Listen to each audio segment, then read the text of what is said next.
one of my children, there was a season where I was very worried about them. And the Lord was like, listen, their path is not the path that you think it's going to be.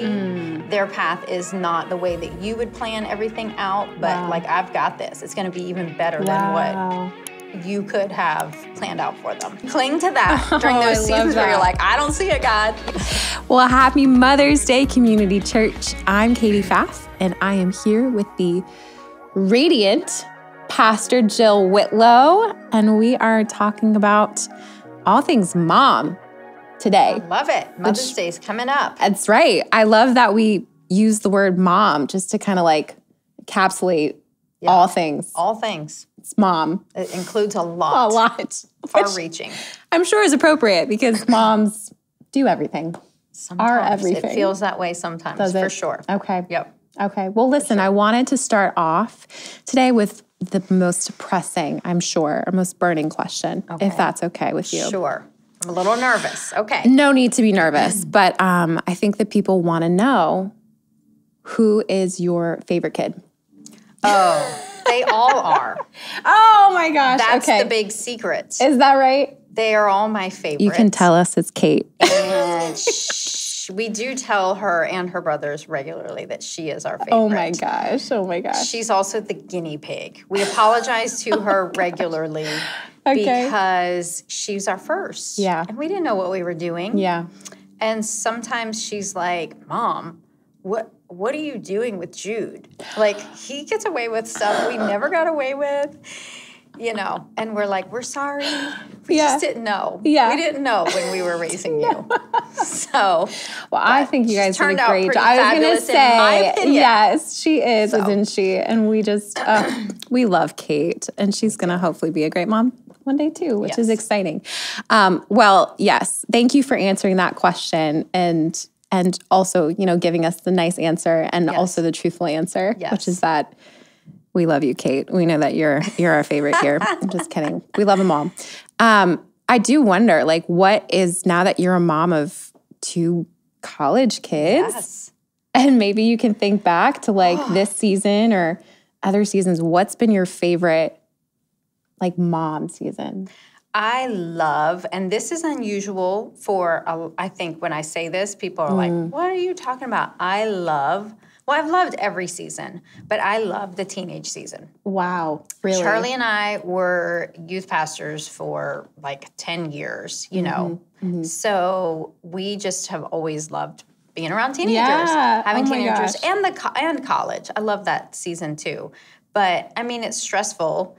And you pray a lot and you worry a lot.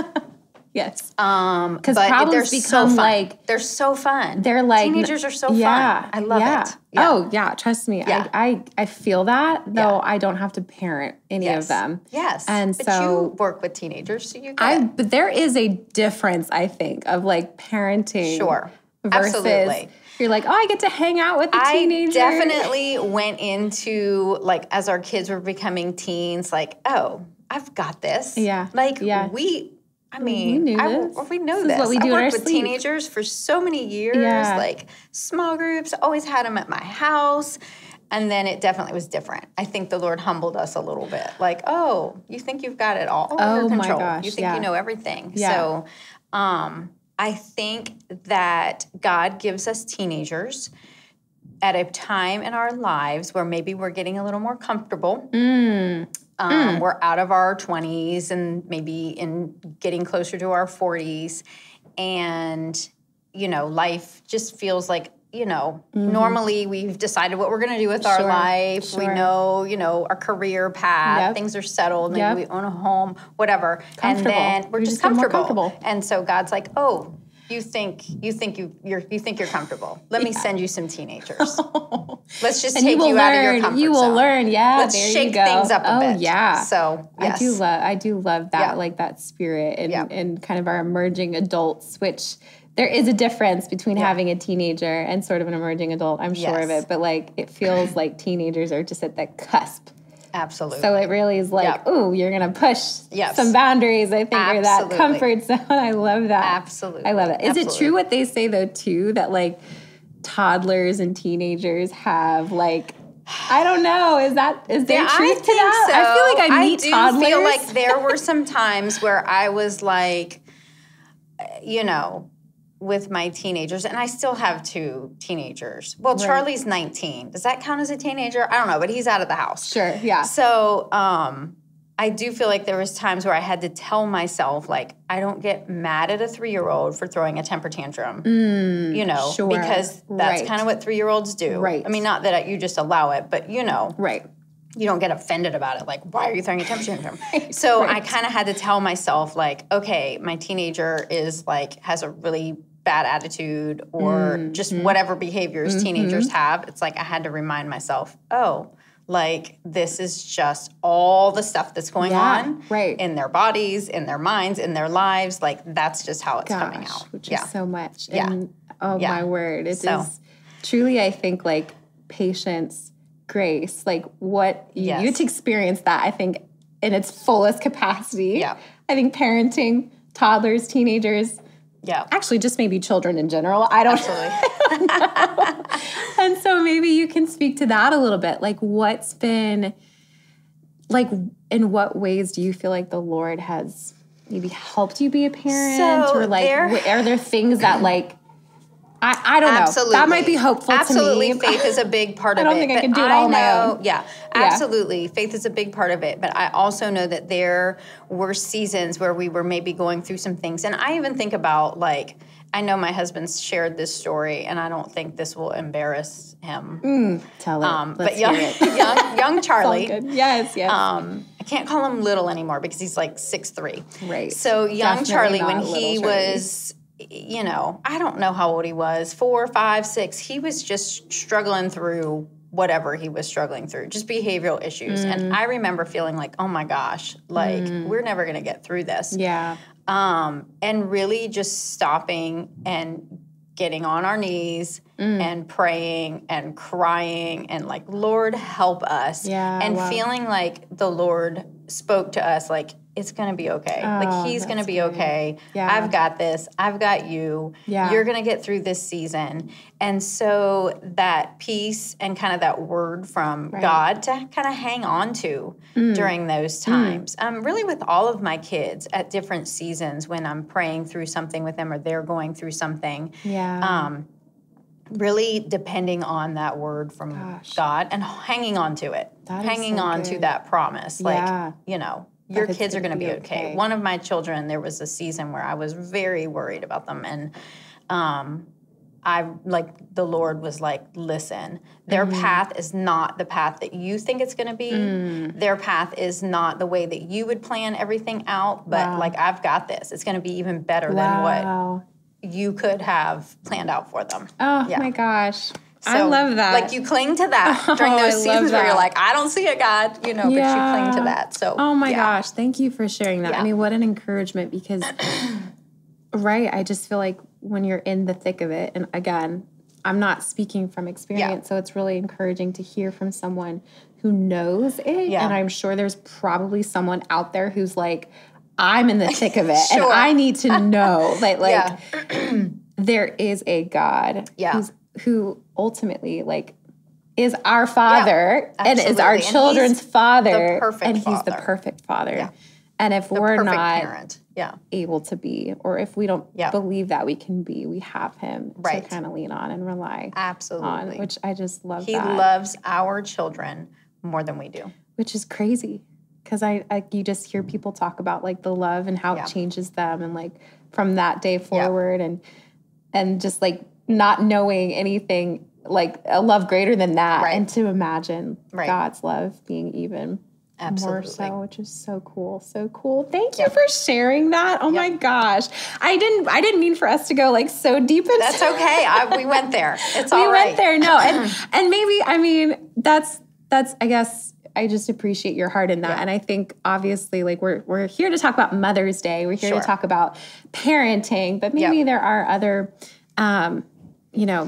things just about being that leader in your family or a leader in the church. Like, things that we could talk about of what's an encouraging word to someone who maybe feels like they're not living up to that standard or maybe living up to that that responsibility, that role. Like there's just, I think, a lot to that of being humble. I feel like you're saying like, I got on my knees. Right. When I didn't know what to do, like maybe there's just an encouraging word that you could offer to someone. Maybe it feels like they don't know what they're doing. Well, I don't know that any of us know that what Okay, I hear that a lot. It's like I said, we kind of went into parenting, especially as our kids were becoming teenagers, like, oh, this is going to be a breeze. Yeah. Like we've seen it all. We've walked through so much with kids and their parents. But then realizing like, oh my gosh, all of these kids are different and they all require, different parents almost. Wow. I don't know if that makes sense, but different parenting is probably a better way to say it. Okay. So even when you think you have it all figured out, like with Kate, like, oh, we got this. With Charlie, totally different. Totally different. Wow. So I think it is just like you said, that humility of like, okay, God, I don't know that I know what I'm doing. Right. So I'm just going to depend on you. Right. And just that confidence, like, okay, like I dedicated my children to the Lord, and God, they're yours, and you do love them more than I do. You have great intentions for them. You want the absolute best for them. And so I just sometimes need to get out of the way. Wow. Of that. Oh, that's a fire word. Let's go. Someone's got to receive that. Yeah. Get out of the way. No. That's we still need maybe still show up for your kids. Yes, maybe still be present. But maybe, I love that though. just like letting God. Yeah, letting God speak to them and letting God work in them. I love that the things we know to do. Yes. I love that you mentioned that like all your children are so different. Yeah, absolutely. And not that we Anybody have to. that knows them can see I was that. going to say, like, if you have the joy and privilege of knowing some of your children, which I do, and I love them all, but maybe you can, not to put any of them on blast, because that's not what we're here for, but like, fun little question for you. Okay. Of all your children. Yes. Which of them would most, what's the question? Let me think of it. If they were on a deserted island, who was surviving and who was the first to freak out? Kate would probably freak out, but she would probably also survive. Yeah. It would click for her. Yeah. She's I don't know. Yeah. I feel like she would probably be the most likely to freak out. Yeah. Do we have any natural leaders in the pack who are like, this is our food reserve. This is our, here's our SOS plan. Oh, gosh. Like the strategy person. The strategy person, Maybe Oakley? Maybe Oakley. Okay. Yeah. Okay. Yeah. Huh. Yeah. I can see that. We need to tap into that, I feel. Yes. That's awesome. Yeah. Charlie would definitely survive. Like, he's got the survival skills. Sure. Kind of like even keel. Yes. Can kind of keep it. Yeah. He'd figure it out. I love that. Yeah. And I don't know. Jude's undecided. He's still 13. I don't know. He's probably like climbing coconut trees or whatever. He would just dive in and try to swim somewhere. I don't know. I love that. I don't know what he would do. I love that. That is awesome. Yeah. No, I love that. That is so cool. Well, gosh. Okay, so what have been some of the most rewarding moments of motherhood for you? So, a couple things.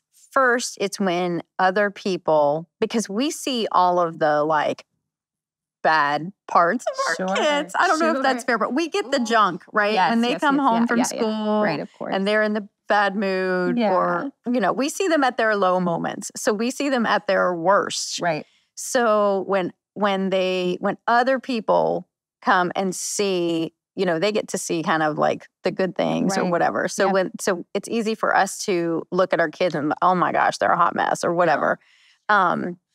My kids aren't a hot mess. I'm sorry if you're watching this. It's all good. But when other people come and they say, oh my gosh, like your kid did this, your kid did that, or you're like, what? My child did that? Yeah. Like my child was polite and used manners and cleaned up after themselves at your house or, things like that, or did something in school. So those are like the rewarding moments because we might not always see those as parents at home. But when other people recognize those in them, you're like, all right, yes, we're doing something right. A little reassurance there. And then doing the right thing. Yeah. something funny that happened. And so Kate's now 21, and I hope she doesn't mind me sharing this story.